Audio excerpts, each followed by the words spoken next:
Hello viewers, welcome to Sukanta sir classes.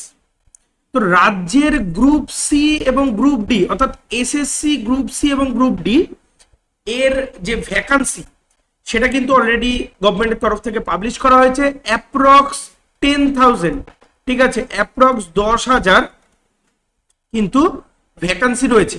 ঠিক আছে, এর সিলেবাস কি হতে পারে, বয়স কি থাকছে, এর যোগ্যতা কি থাকছে, টোটাল নিয়োগ প্রক্রিয়া কি মডেলে হতে পারে বা কি মডেলে হতে চলেছে, ফুল ইনফরমেশন আছে এই ভিডিওতে।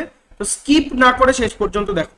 সবার প্রথমেই বলা, এই যে 10,000 প্রায়, হ্যাঁ, যে 44,000 আমাদের টোটাল এসএলএসটি এবং গ্রুপ সি গ্রুপ ডি মিলে যে 44,000 ছিল, তার মধ্যে প্রায় 10,000-এর কাছে কিন্তু ভ্যাকান্সি আমাদের গ্রুপ সি এবং গ্রুপ ডি রয়েছে। ওকে, এটা কিন্তু টেন্টেটিভ, অর্থাৎ এটা এখনো বাড়তে পারে, যেহেতু ফাইনাল গেজেট আমাদের বেরোয়নি। ঠিক আছে, ফাইনাল গেজেট আমাদের বেরোয়নি, ফাইনাল গেজেট আমাদের এইটার এখনো দেয়নি। সুতরাং আমরা পুরনো যে সিলেবাস ছিল, পুরনো যে টোটাল যে কারিকুলাম অ্যাক্টিভিটি গুলো ছিল, যেভাবে পরীক্ষা হতো সেটাকে ধরেই আমাদের এখন চলতে হবে। কিছু চেঞ্জেস আসতে পারে, কোথায় কোথায় চেঞ্জেস আসতে পারে সেগুলো আমি বলে দেবো। ঠিক আছে, সবার প্রথম দেখো এলিজিবিলিটি ক্রাইটেরিয়া। ঠিক আছে, এলিজিবিলিটি ক্রাইটেরিয়া কি আছে গ্রুপ সি গ্রুপ ডির জন্য? সবার প্রথমে তোমাকে বুঝতে হবে যে গ্রুপ সি গ্রুপ ডি কি ধরনের কাজ, মানে কি কি চাকরি করতে হবে তোমাকে, মানে চাকরি পাওয়ার পর। এখানে বেসিক্যালি গ্রুপ সি মানে ক্লারিক্যাল পদ, আমরা সকলেই জানি গ্রুপ সি মানে ক্লারিক্যাল পদ, অর্থাৎ স্কুলের ক্লার্ক, সেটা হচ্ছে গ্রুপ সি চাকরি। এছাড়া ল্যাব অ্যাসিস্ট্যান্ট, ঠিক আছে, যদিও সমস্ত স্কুলে ল্যাব অ্যাসিস্ট্যান্ট থাকেন না, তো ল্যাব অ্যাসিস্ট্যান্ট যেমন জিওগ্রাফি ল্যাব অ্যাসিস্ট্যান্ট, যেমন হচ্ছে তোমার সায়েন্সের chemistry physics biology lab assistant, তো এই যে পদগুলো এগুলো কিন্তু গ্রুপ সি লেভেলের পদ। ঠিক আছে, গ্রুপ ডি লেভেলের পদে কি থাকে? গ্রুপ ডি লেভেলের পদে মূলত থাকে হচ্ছে দপ্তরি, অর্থাৎ যারা কিনা হচ্ছে গিয়ে স্কুলের তালা খোলা থেকে শুরু করে, হ্যাঁ, ঘরে ঘরে খাতাগুলো দেওয়া, ঠিক আছে, এই ধরনের যে যারা সার্ভিস গুলো দেন তার সেটা হচ্ছে গ্রুপ ডি এর পোস্ট থাকে। ঠিক আছে, তাহলে কি ধরনের চাকরি বুঝে গেলে। এবার গ্রুপ সি এর ক্ষেত্রে মোটামুটি শিক্ষাগত যোগ্যতা কি থাকছে তোমাদের। ঠিক আছে, একদম ডিটেলস আমি বলে দিচ্ছি। এখানে মানে ক্লাস 10 পাস করলে গ্রুপ সি এর চাকরির পরীক্ষা দেওয়া যায়। এতদিন পর্যন্ত যেত, এবারও তাই হবে, এখানে কোনো চেঞ্জেস আসবে না। ঠিক আছে, কোনো চেঞ্জ এখানে হবে না, অর্থাৎ মাধ্যমিক পাশে তোমাদের কিন্তু গ্রুপ সি এর পরীক্ষা দিতে হবে। ঠিক আছে, গ্রুপ সি এর পরীক্ষা মাধ্যমিক পাস থাকলে তোমরা দিতে পারো। আচ্ছা, কিন্তু কিছু কিছু পদ যেমন ল্যাব অ্যাসিস্ট্যান্ট, ঠিক আছে, ক্লারিক্যাল পদের জন্য মোটামুটি গ্রুপ সি এর ক্ষেত্রে ক্লাস 10 পাস, কিছু কিছু পদের জন্য 12 পাস থাকতে পারে, কিন্তু এই ল্যাব অ্যাসিস্ট্যান্টের জন্য মূলত ল্যাব অ্যাসিস্ট্যান্টের জন্য কিন্তু গ্র্যাজুয়েশন থাকা দরকার হয়। ঠিক আছে, বা আরো কিছু কিছু নতুন করে পোস্ট সংযোজন হতে পারে যেগুলোতে কিনা গ্র্যাজুয়েশন চাইতে পারেন এবার। ঠিক আছে, যেহেতু ফাইনাল গ্যাজেট বেরোয়নি, তো ধরে রাখতে হবে আমাদের ম্যাক্সিমাম, যদি টোটাল ভ্যাকান্সি যা হবে তার 90%ই থাকবে হচ্ছে ক্লাস 10 পাসের জন্য, 10% আলাদা কিছু থাকতে পারে গ্রুপ সির ক্ষেত্রে। বয়স এখানে কি আছে বলো, 18 থেকে 40 বছর পর্যন্ত বয়স আছে, 18 থেকে 40 বছর বয়স আছে। এবং তোমার হচ্ছে ইয়ে ভেদে, মানে কাস্ট ভেদে, মানে যাদের রিজার্ভেশন আছে সেই ভেদে কিছুটা বয়সের ছাড় থাকে। যেমন ওবিসিদের ক্ষেত্রে সমস্ত পরীক্ষাতে 3 বছরের ছাড় থাকে, মানে 40 থেকে 43, আর এসসি এসটির ক্ষেত্রে আমাদের এখানে আরো মানে টোটাল 5 বছর, দ্যাট ইজ তাদের 45 ইয়ার পর্যন্ত টোটাল বয়স থাকবে। এবং এসসি এসটি হ্যান্ডিক্যাপ যদি হয় তার ক্ষেত্রে আরো কিন্তু 3 বছর 5 বছর করে ছাড় আছে। ঠিক আছে, নাগরিকত্ব এখানে সমস্ত পরীক্ষার ক্ষেত্রে এটা হবে, এটার কোনো পাল্টানোর কোনো গল্পই নেই। দেখো, বয়স, নাগরিকত্ব এগুলো কিচ্ছু পাল্টায় না। কি পাল্টাতে পারে? পাল্টাতে পারে হচ্ছে পোস্ট বা ভ্যাকান্সি গুলো পাল্টাতে পারে। ভ্যাকান্সি যেমন আমাদের 10,000-এর কাছে বলেছে, সেটা বেড়ে 15,000 20,000 হতেই পারে। ঠিক আছে, এগুলো পাল্টাতে পারে। এলিজিবিলিটি ক্রাইটেরিয়া বললো কিছু পোস্টের জন্য 10 পাস, কিছু পোস্টের জন্য গ্র্যাজুয়েশন, এরকম বলতেই পারে, বা 12 পাস বলতে পারে, এগুলো পাল্টাতে পারে। কিন্তু আলটিমেট সিলেবাস, হ্যাঁ, আলটিমেট সিলেবাস, বয়স, এগুলো কোনোদিন পাল্টায় না। ওকে, গ্রুপ ডি পোস্টের জন্য দেখো যেটা আছে, গ্রুপ ডি পোস্টের জন্য এখানে শিক্ষাগত যোগ্যতা আছে হচ্ছে 8 পাস। ঠিক আছে, ক্লাস 8 পাস, 8 পাস শিক্ষাগত যোগ্যতা আছে। এর বয়স আছে হচ্ছে 18 থেকে 40 বছর। ঠিক আছে, এখানেও 18 থেকে 40 বছর বয়স আছে। অ্যাকর্ডিংলি তোমার হচ্ছে এই রিজার্ভেশনে তোমার ছাড় আছে, 3 বছর 5 বছর করে ছাড় আছে। বুঝতে পারলে? তাহলে এলিজিবিলিটি ক্রাইটেরিয়া হয়ে গেল। এরপর হচ্ছে সিলেকশন প্রসিডিওর কি থাকছে, দেখো সিলেকশন প্রসিডিওর এইটা ফাইনাল গ্যাজেট বের করেননি এখনো গভর্নমেন্টের তরফ থেকে বা এসএসসির তরফ থেকে, খুব তাড়াতাড়ি দিয়ে দেবে।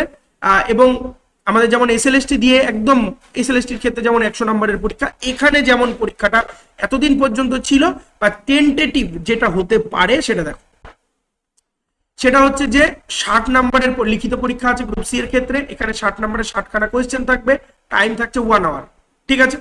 4টে বিভাগে পরীক্ষা হবে, দেখো এটা কোনো সময় পাল্টাবে। এই 60 নম্বরের পরীক্ষাটা হতে পারে 100 নম্বরে, ঠিক আছে। এই 1 ঘন্টার জায়গায় টাইম থাকতে পারে 1.5 ঘন্টা। তো ঘটনা হচ্ছে এগুলো পাল্টাতে পারে, পাল্টাবে না কোনটা, কি কি টাইপের পরীক্ষা সেটা পাল্টাবে না, মানে কি কি বিষয়ের উপর পরীক্ষা কোনোদিন পাল্টায় না। ইংলিশ থাকে, জিকে থাকে, আমাদের অ্যারিথমেটিক অর্থাৎ ম্যাথামেটিক্সের শুধু অ্যারিথমেটিক পার্টটা এখানে থাকে, এবং কারেন্ট অ্যাফেয়ার্স থাকে। এই 4টে মিলে টাইম আমাদের টোটাল, আমাদের এতদিন পর্যন্ত পরীক্ষা হতো 60 নম্বরে, 60খানা প্রশ্ন, 1 ঘন্টা টাইম থাকতো। এবারের ক্ষেত্রে 2025-এর ক্ষেত্রে, ঠিক আছে, 2025-এর ক্ষেত্রে কি হতে পারে, সাবজেক্ট সিলেবাস টোটাল 1 থাকবে, ঠিক আছে, সাবজেক্ট সিলেবাস টোটাল 1 থাকবে, নাম্বারের হেরফের হলেও হতে পারে, ঠিক আছে। প্রয়োজন ক্ষেত্রে কোনো কোনো পোস্টের জন্য ইন্টারভিউ নেওয়া হতেও পারে, নাও হতে পারে, কারণ বিভিন্ন রকম দুর্নীতির কেস ঘটছে। যদি ইন্টারভিউ না হয় সেক্ষেত্রে তোমরা জানবে যে প্রসিডিওরটা বা সিলেকশনটা পুরোপুরি ফ্রেশ হবে, ঠিক আছে। যখনই ইন্টারভিউ নাম্বার থাকবে বা ইন্টারভিউতে নাম্বার বাড়িয়ে দেবে, সেক্ষেত্রে কিন্তু তোমার একটা দুর্নীতির চান্স বেড়ে যায়, ঠিক আছে। এটা তোমরাও বোঝো, সবাই বোঝে। এরপর হচ্ছে গ্রুপ ডি। গ্রুপ ডি এর ক্ষেত্রে 45 থেকে 60 নম্বরের একটা পরীক্ষা হবে, লিখিত পরীক্ষা, যেখানে জিকে থাকবে, কারেন্ট অ্যাফেয়ার্স থাকবে এবং ম্যাথামেটিক্স থাকবে। ম্যাথামেটিক্সে শুধু অ্যারিথমেটিক পার্ট অর্থাৎ পাটিগণিতটা থাকবে, ঠিক আছে। কিছু কিছু ক্ষেত্রে স্কিল টেস্ট এইসব নেওয়া হলেও হতে পারে, ঠিক আছে। স্কিল টেস্ট বলতে টাইপিং টেস্ট, এই সমস্ত জিনিসগুলো নেওয়া হলেও হতে পারে, এগুলো সংযোজন করলেও করতে পারে, ঠিক আছে। কিন্তু যেটা লিখিত পরীক্ষা মেন যেটা, এবার এইখানে কি থাকবে, হয়তো 5 নম্বরের থাকলো বা 10 নম্বরের থাকলো, ঠিক আছে, কিন্তু মেন বিষয়টা কিন্তু লিখিত পরীক্ষায় থাকবে।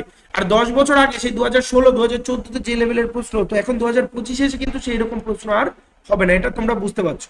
কারণটা কি, কারণটা হচ্ছে দেখা গেল যে সিজিএল পাস করা, সিজিএল ফার্স্ট ইয়ার ক্লিয়ার করা আছে, সেও এসে আমাদের এই পরীক্ষা কিন্তু বসবে, ঠিক আছে। কিন্তু এই যে 10 বছর আগে যে প্রশ্ন হতো, ওইখানে নর্মাল ছেলে পেলে গেলে 45-এর মধ্যে 42-43 এমনিই পাবে, এখনকার ছেলে পেলে যা পড়াশোনা আছে, ঠিক আছে।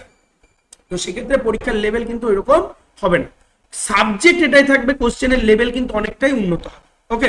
এরপর চলে আসো গ্রুপ সি এর ক্ষেত্রে প্যাটার্ন কি হবে, এই যে আমরা 4টে প্যাটার্নে বলেছি যে general knowledge, current affairs, English আর হচ্ছে অ্যারিথমেটিক, 4টেই 15 করে থাকে, 4-15 60 নম্বরের পরীক্ষা 60, ঠিক আছে।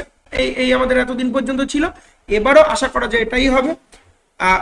হলে কিছুটা পাল্টাতে পারে, কিন্তু সাবজেক্টে, ঠিক আছে, সাবজেক্টে কোনো চেঞ্জেস আসবে না, পুরো একই থাকছে, ওকে। এরপরে গ্রুপ ডি এর ক্ষেত্রে সেখানেও তাই, general knowledge 15, current affairs 15, arithmetic কিন্তু এখানে 15, অর্থাৎ 45 নম্বরের পরীক্ষা। এখানে যদি নাম্বার বেড়ে যায় সেক্ষেত্রে আমাদের মার্কস বাড়তে পারে, কিন্তু সাবজেক্ট একই থাকে, ওকে। তাহলে আমাদের সামারিটা কি আসলো, গ্রুপ সি এর ক্ষেত্রেও লিখিত পরীক্ষা হচ্ছে এবং ইন্টারভিউ থাকছে, প্রয়োজনে ইন্টারভিউ হবে কিনা যতক্ষণ পর্যন্ত ফাইনাল গ্যাজেট না দিচ্ছে বোঝা যাচ্ছে না। লিখিত পরীক্ষা তো 100% হবেই, এটা ধরে নিতে হবে। গ্রুপ ডি এর ক্ষেত্রেও তাই, লিখিত পরীক্ষা এবং স্কিল টেস্ট থাকতে পারে, ঠিক আছে, লিখিত পরীক্ষা 100% হবে, ওকে। এবং ক্রাইটেরিয়া এখানে আমাদের কি থাকছে, এখানে আমাদের হচ্ছে 10 পাস, এখানে আমাদের 8 পাস, ওকে। তো এবার যেটা আমাদের মেইন বিষয় সেটা হয়ে যাচ্ছে কি, কিভাবে প্রস্তুতি নিব, কিভাবে প্রস্তুতি শুরু করবো, এখন থেকে কিভাবে শুরু করব। অনেকের মনে অনেক প্রশ্ন, আদৌ গ্রুপ সি গ্রুপ ডি পরীক্ষা হবে, আদৌ কি প্রস্তুতি আমরা নিয়ে কি কিছু লাভ হবে, দেখা গেল পরীক্ষাই হলো এতদিন পর্যন্ত যা হচ্ছে। তো আমি একটা জিনিস বলি, দেখো স্কুলগুলোর দিকে যদি তাকাও, ঠিক আছে, স্কুলগুলোর দিকে যদি তাকাও, কোনো কোনো স্কুলে এমনও আছে যে হেড স্যার নিজে গিয়ে ঘন্টা দিয়ে আসছে, ঠিক আছে।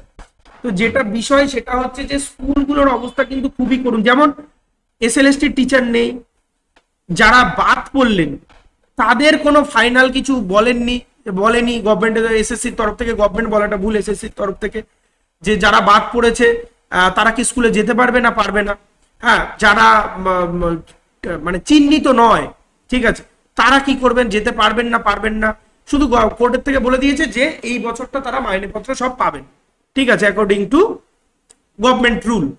তো তারা এখনো কি করবে সেগুলো কোনো নিশ্চিন্ত মানে নিশ্চয়তা নেই, ঠিক আছে। তারপরে তো নতুনদের কথা তো আমি ছেড়েই দিলাম, নতুনদের তো এরকম কোনো ব্যাপারই নেই, তারা যদি যেরকম রুল আমাদের 2025-এ বানিয়ে দিয়েছে, যদি সেই গ্যাজেটেই পরীক্ষা হয় তাহলে তারা বুঝতে পারছে, ঠিক আছে। তো প্রস্তুতি আমরা এখন থেকে কিভাবে শুরু করব, যতই পরীক্ষা পেছাক, যতই কেস প্রুফ, যতই যা হয়ে যাক, ঠিক আছে, এক্সাম হচ্ছে 100% শিওর, ঠিক আছে। হয়তো দুটো দিন পেছাতে পারে, কিন্তু 2025-এর মধ্যেই এক্সাম হচ্ছে, এটা 100%, ঠিক আছে। 2025-এর মধ্যে এক্সাম হচ্ছে আমাদের গ্রুপ সি গ্রুপ ডি, যেহেতু গেজেট প্রকাশ হয়ে গেছে, আমাদের group C group D upper primary এবং তোমার এসএলএসটি, তার মধ্যে গ্রুপ সি গ্রুপ ডি এবং এসএলএসটির ভ্যাকান্সি অলরেডি প্রকাশ হয়ে গেছে। তো এতদূর যেহেতু এগিয়ে গেছে, তো সেক্ষেত্রে তোমার হচ্ছে কি পরীক্ষা হবে। এবং প্রস্তুতি আমরা কি করে শুরু করব, প্রস্তুতি আমাদের নতুন ব্যাচ শুরু হয়ে যাচ্ছে, এই নাম্বারে তোমরা যোগাযোগ করে নিতে পারো 7431094840, এখানে তোমরা নাম এনরোল করতে পারো। নেক্সট উইক থেকে আমাদের অলরেডি একটা ব্যাচ স্টার্টেড এবং নেক্সট উইক থেকে নতুন ব্যাচ শুরু হচ্ছে, অনলাইন এবং অফলাইন মোডে, ঠিক আছে। অনলাইন অফলাইন মোডে ক্লাসগুলো হবে, দিনে বেলা এবং রাতের বেলা উভয়তেই ক্লাস আছে, কারণ অনেকেই ক্লাস খোঁজ করে, যারা কোনো না কোনো কাজের সঙ্গে যুক্ত তারা রাতে ক্লাস খোঁজ করে অনলাইনে। দুটো বিষয় রয়েছে এবং পরীক্ষার আগে পর্যন্ত 100% তোমাদের প্রস্তুত করিয়ে দেওয়া, ঠিক আছে, যেটা আমাদের দায়িত্ব। ওকে, আমাদের অ্যাপ ডাউনলোড করে রাখো, সুকান্ত স্যার ক্লাসেস অ্যাপ, তোমাদের প্লে স্টোরে পাওয়া যাবে সুকান্ত স্যার ক্লাসেস অ্যাপ, অথবা এই ভিডিওর আমাদের ডেসক্রিপশনেও দিয়ে দিচ্ছি। আমাদের টেলিগ্রাম চ্যানেলের সঙ্গে জয়েন থাকো, সেটার নামও সুকান্ত স্যার ক্লাসেস। ভিডিও ভালো লাগলে লাইক, কমেন্ট এবং শেয়ার করো। যে কোনো প্রশ্ন থাকছে এই সংক্রান্ত, আপার প্রাইমারি সংক্রান্ত, এসএলএসটি, আমাদের এসএলএসটির ক্লাসগুলো শুরু হচ্ছে এই উইক থেকেই, ঠিক আছে। যে কোনো এখানে কিন্তু এখানে সব সাবজেক্ট হচ্ছে না, ম্যাথ এবং জিওগ্রাফি, এই দুটো ক্লাস হচ্ছে, দুটো টিচার অ্যাভেলেবেল আছেন এবং এই দুটো ক্লাস শুরু হয়ে যাচ্ছে। যে কোনো কোয়ারির জন্য অবশ্যই কমেন্ট করো, ফোন নাম্বারে ফোন করতে পারো, সমস্ত বিষয় তোমাদের বুঝিয়ে দেওয়া হবে। ওকে, দেখা হচ্ছে নেক্সট ভিডিওতে। খুব ভালো থাকো আর পড়তে থাকো সিলেকশনের জন্য।